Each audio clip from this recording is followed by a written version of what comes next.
Hi, I'm Tim Sales. How do you determine what is valuable information? Do all authors have the same value to you? Well, of course the answer is no. Everyone knows the answer is no. But if you were to ask people, what method do you use to determine if what you read or hear is valuable or not? You'll get some pretty goofy answers. I had a lady actually tell me that she determines the validity of what she reads based on whether the information is balanced. Meaning if the author gives credit to both sides of an argument, then she believes that content to be true and valuable. That's pretty goofy because based on her belief, if someone is absolutely certain about their subject, she doesn't trust or value it. Another person claimed that it depends if the website or presenter looked professional. That too is goofy and can lead one down many wrong paths.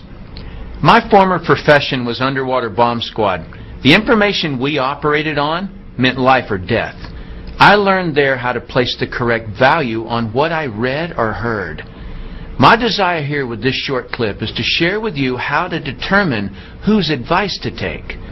The very first thing you need to determine from any author you're reading or listening to is whether you're hearing their belief on the subject or is what you're hearing provable fact.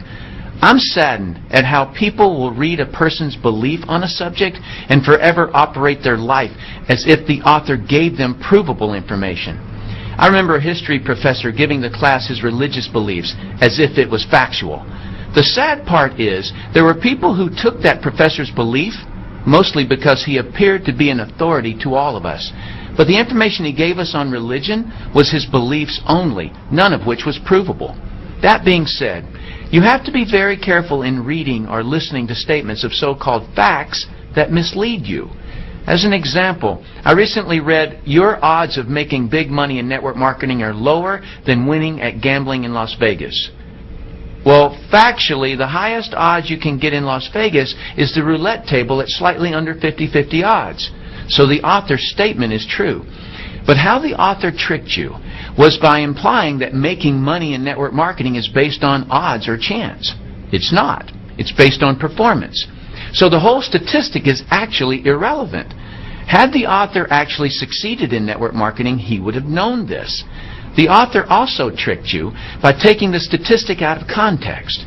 The author didn't tell you that no business venture in the world will give you those same 50-50 odds. There is no money-making concept in the world where 50% of the people who try it make big money. So, while his statement sounded factual, it was misleading. But probably the most helpful concept I can teach you is that there are three types of authors of content. Just so you know, my use of the word author includes both written and spoken communication. Here are the three types of authors. Those who have never done it, those who have done it and failed, those who have done it and succeeded. Author type number one are authors who have never done what they're writing or talking about.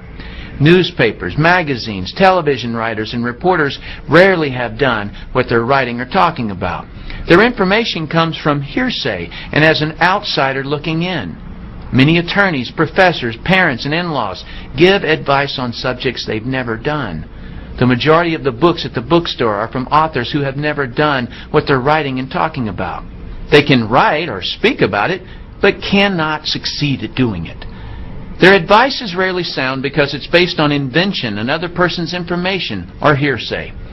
This problem is compounded when an author simply repeats something they heard from the media. Now there are two layers of people who can't do what it is they're talking about, but think they know something about it.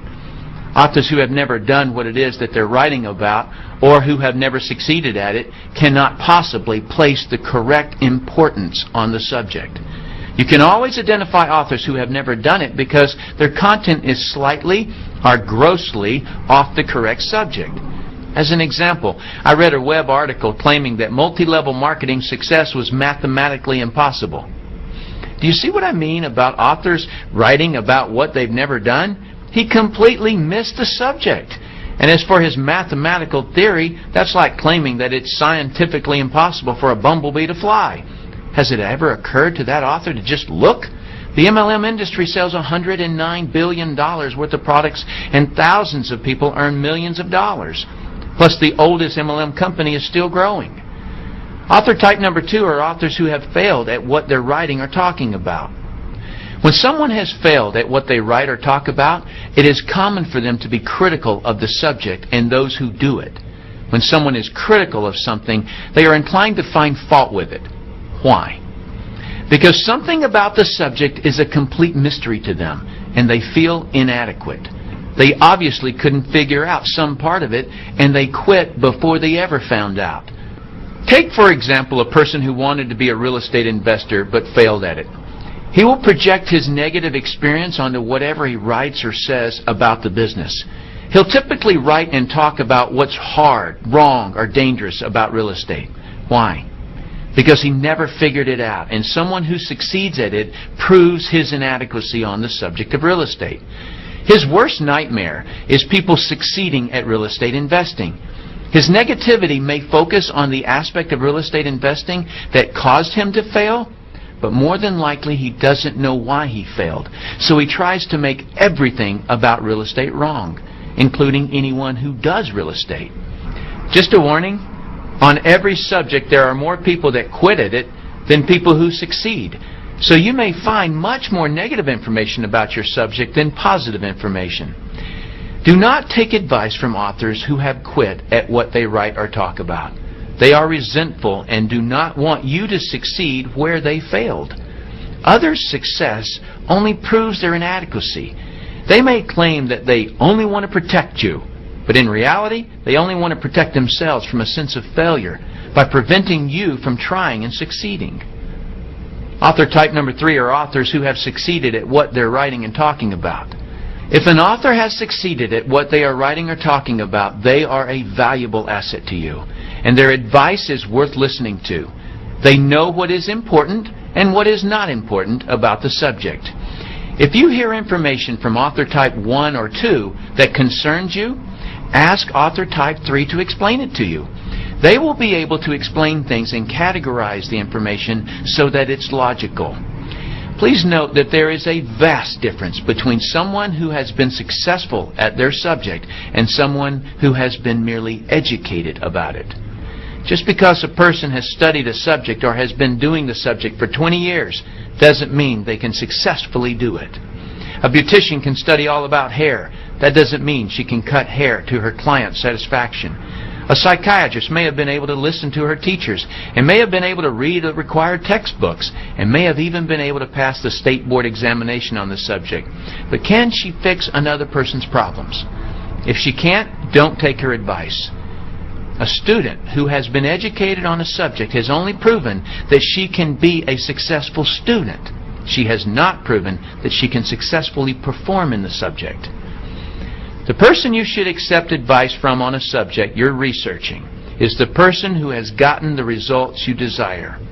If you want to succeed, take the advice of those who have been successful.